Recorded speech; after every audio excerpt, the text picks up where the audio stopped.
गेले तेव्हा गाई मला म्हणाली तू कुठं चालली. तेव्हा मी म्हणाले मी शाळेत चालले. तेव्हा मी गाईला विचारले तू कुठं चाललीस. तेव्हा गाई मला म्हणाली की मी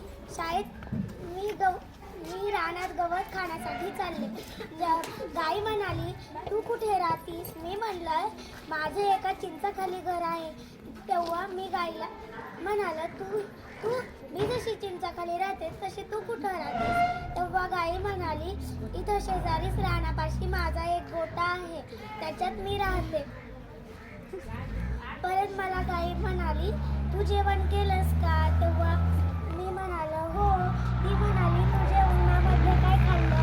मी म्हणाले मी चपाती आणि भाजी खाल्ली. तेव्हा मी तिला म्हणाले तू जेवणामध्ये काय खाल्लं.